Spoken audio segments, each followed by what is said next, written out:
Nah, hujah kedua yang mudah lagi menurut Quran itu begini. Sekarang misalnya ya, yuridu wa bikumul yusra, Allah itu menghendaki mudah. Itu kalau kita maknani, itu gampang. Misalnya begini, ya ini yang ada yang nyata dalam sejarah. Ada berhala terpahat dari batu, namanya Lata, Uzza, Manat, ya Allah, Lata, Uzza, Manat. Terus ada yang beberapa yang namanya enggak disebut Quran, kata Hubal, kata apa? Hubal. Oleh orang-orang kafir jahiliyah, Lata itu disembah, dikatakan Tuhan. Uzza juga dikatakan apa? Tuhan. Itu kata Allah. In hiya illa asmaun samaitumuha antum wa abaukum, itu hanya nama yang kamu ciptakan. Makanya Allah ngendikan kalau barang enggak benar saya kaburas kalimatan takhruju min afwahim. Niki rungokno nggih kanca-kanca terutama sing hafal Quran. Misalnya aku darani Mustafa iku ganteng, Mustafa iku sugih. Itu namanya kalimat yang keluar dari mulut saya, tapi hakikatnya kan tidak ada. Nyatane ora ganteng, nyatane ora sugih. Tapi ini menjadi kalimat karena kadung keluar dari mulut. Kula baleni, tapi ini menjadi kalimat karena kadung keluar dari apa? Mulut. Misalnya saya bilang, wah Ruhin rambutnya lurus, alim, ganteng, pinter. Ini hanya keluarnya kalimat yang keluar dari mulut, tapi kan nggak ada kenyataannya. Nah, ketika orang kafir bilang berhala itu Tuhan, itu kalimat yang keluar dari mulut. Nah, kalau hakikatnya ya batu, bukan Tuhan. Hakikatnya itu batu. Berarti namane pangeran Lata Uzza itu batu apa pangeran? Batu. Nah, makanya kalau Allah mengkritik orang kafir, misalnya Allah dikatakan punya anak, Yesus itu Tuhan. Ngendikane Allah napa kaburas kalimatan takhruju min afwahim. Sungguh kalimat itu satu kalimat yang salah, tapi yang kadung keluar dari mulut mereka. Jadi nomor dua, ada kalimat yang memang benar. Seperti saya mengatakan 1 ditambah 1 2, 2 tambah 2 4. Nah itu baru hak karena nyata. Dikatakan apa enggak dikatakan ya tetap 2 ditambah 2 4. Sama dengan la ilaha illallah. Jadi la ilaha illallah itu sudah wujud sebelum dunia ngakui la ilaha illallah itu sudah ada apa belum? Kalau bedai. Sebelum ada orang Islam di seluruh dunia, Allah satu itu sudah wujud belum? Sudah. Kenyataan ini sudah ada belum?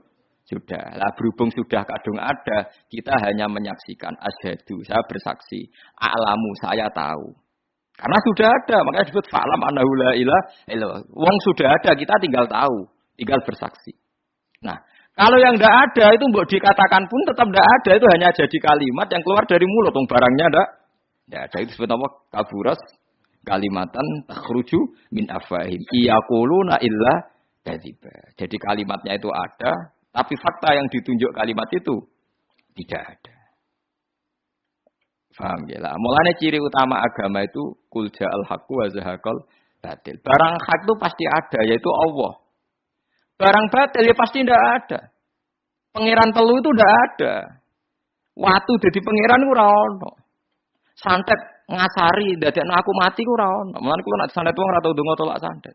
Wong cara kula santet mboten enten. Nah, percaya jajal kok sing mati ra kowe, paham gitu. Dadi niku. Memang enggak ada. Lho soal misalnya tapi wonten Gus yang mati ana dome ning wetenge ngene. Ya sing ana dom. Iku jenenge ora santet itu biasa wedok. Lah nek mati kena santet itu biasa kepelitis truk ya mati. Kena virus. Cara kula dipanteni santet itu malah lambat, kadang 3 dina lagi mati. Cas pleng truk. Cas pleng meneh pesawat. Jadi ini ku yang paling angel nih gue bab tauhid. Sebenarnya tauhid itu gampang, buatan jelimet. Makanya Allah melatih kita yuridu wa bikumul yusra. Andekan manusia seluruh dunia dipoling untuk melihat Lata dan Uzza, itu apa? Enggak usah ada orang Islam, enggak ada orang kafir, enggak usah intervensi. Pasti mereka jawab itu batu. Andekan Isa Yesus itu dipampang di dunia, orang poling, orang Islam kafir, enggak ada intervensi. Pasti akan bilang itu manusia. Paham ya? Tapi lewat rekayasa dicitrakan itu Tuhan. Lata Uzza dicitrakan itu Tuhan. Nah, itu disebut wa makaru wa makarawa. Jadi dimakruh. Dia didesain sedemikian rupa. Misalnya di Yunani itu orang kalau bilang Tuhan itu akal, makanya bilang logos. Log itu logos. Tuhan itu arot. Niki rungokno aja sampai salah, nak salah kafir teman.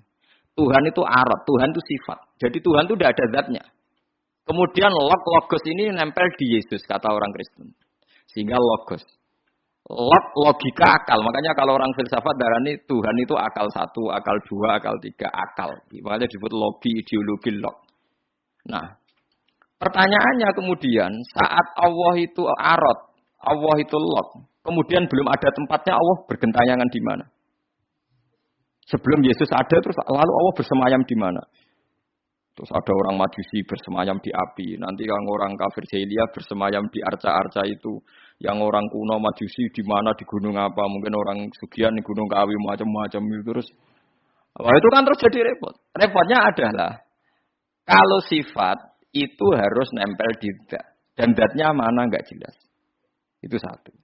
Nomor dua, sifat itu sama mausuf itu mesti dulu mausufnya. Nah, makanya kata ahli ilmu kalam, jangan pernah kamu mengatakan Tuhan itu sifat. Kalau Tuhan sifat nanti butuh nempel nopo zat. Makanya terus kita diajari walillahil asmaul husna. Allah itu zat. Kemudian pada zat ini ada asmaul husna. Jadi mulai dulu Allah itu al-qayyum, zat yang berdiri sendiri. Nah, ini pentingnya ngaji. Ana wong alim-alim mesti wali. Ana wong alim ra wali, goblok-gobloke wong alim. Mergo seneng dhuwit bareng. Kudune wong alim iku wali. Nah, Imam Syafi'i ketika disebutno wali si A wali si B. Nah aku ra wali ning dunya ora ono wali. Dadi idza lam takunil ulama auliya alillah fama ala wajil ardi min waliyin. Nah, ulama wis gak wali ning dunya wis ora ono napa wali. Karena hanya ulama yang bisa menjelaskan kenapa harus ada tauhid. Nah, ulama ngerti logikanya. Fa'lam annahu la ilaha illallah. Kamu tahu. Bisa diketahui itu karena barangnya sudah hak, sudah wujud. Kalau barangnya belum wujud kan tidak bisa diketahui. Misalnya begini. Berhala Lata Uzza itu yang bisa diketahui satu. Bahwa itu batu. Karena batu itu wujud. Ya, batunya itu wujud. Tapi sifat ketuhanannya Lata Uzza tidak wujud. Makanya nggak bisa diketahui. Oh enggak wujud. Agar barang ra wujud kan enggak bisa napa diketahui. Yang bisa diketahui hanya barang wujud. Makanya fa'lam annahu la ilaha illallah. Harus tahu. Tapi andaikan kita tidak tahu pun ya tetap Tuhannya Allah. Tahu atau tidak tahu. Nah, ini di sini Quran sering bilang kul aminu bihi aula tu'minu. Cek kowe iman cek ora iman ini enggak ada pengaruhnya bagi wujudnya Allah ning zaman azali. Di kula baleni malih itu memang. Jadi dulu itu orang-orang terjebak ketika Tuhan yang Yunani dianggap logos, log. Kemudian di Timur Tengah, Tuhan itu dianggap satu arot, sing nemplek, sifat sing nemplek ning berolo-berolo. Nggak ning gone daerah Majusi, ning wasani, sing nemplek ning nopo geni macam-macam. Mon niku walhasil akhirnya semuanya itu kalah dengan tauhid sing digawa Kanjeng Nabi Muhammad sallallahu alaihi wasallam. Bahkan sekarang tiang Nasrani pun itu tidak pede dengan teori trinitasnya. Orang kan sekarang tahu semua kan perdebatannya Ahmad Didat sama Stanley Fischer itu macam-macam. Itu kan sampai ada seorang mahasiswi dari Swiss ketika yakin sifat Tuhan yang dijelaskan Ahmad Didat bilang, sepertinya Tuhan Anda lebih menarik. Karena dibilang Tuhan Islam itu tidak punya anak, tidak diperanakkan, tidak ada padanannya. Kalau Tuhan Anda ini padanannya banyak gini-gini terus. Itu ada orang tertarik. Sepertinya Tuhan Anda lebih menarik. Karena sifatnya lebih apa? Ya lebih menarik. Terus tadi maknanya walat itu kalau menurut ilmu kalam itu dua. Walat itu anak fisik, anak gen. Atau walat maknanya tawalut. Konsekuensi dari satu hal. Tapi tidak karena diciptakan. Itu tadi misalnya HP dan pulpen ini benturan. Itu menimbulkan suara. Suara ini diciptakan HP, apa suara itu tidak ada yang menciptakan? Yuna ilmu kalam dibakas. Nah kamu bilang diciptakan HP, HP-nya sendiri tidak merasa menciptakan. Batu sama batu benturan, terus ada suara. Kamu bilang diciptakan siapa? Diciptakan batu. Batunya takoi, kamu yang menciptakan suara itu. Enggak, saya tidak punya akal loh. Paham? Nah lalu yang menciptakan suara itu siapa? Suara itu udah ada. Yang ada itu kamu dengar suara. Soalnya kupingem darani ngono iku suara. Tapi nak cara akal darani sing ngono apa ya watu. Watune apa benturan. Iki cara ilmu kalam. Lah suarane biar krupingku suara. Ya sudah begitu aja dah. Jangan sampai kamu menganggap kejadian alam ini kebetulan. Itu kue yang melukai tauhid. Semua alam raya ini diciptakan secara sengaja dengan irodah oleh Allah Subhanahu wa taala. Jadi lam yatawallat min wujudihi syai'un. Jangan sampai kamu berkeyakinan setelah Allah wujud otomatis makhluknya wujud. Berarti wujudnya makhluk tanpa kehendak Allah. Itu keliru. Itu ya termasuk tawalud. Kalau kamu meyakini begitu berarti terjadi keyakinan apa? Tawalud. Setelah ada Allah otomatis makhluknya ada. Itu ya dosa besar. Kafir. Nah, cuma dosa besar tapi apa? Kafir.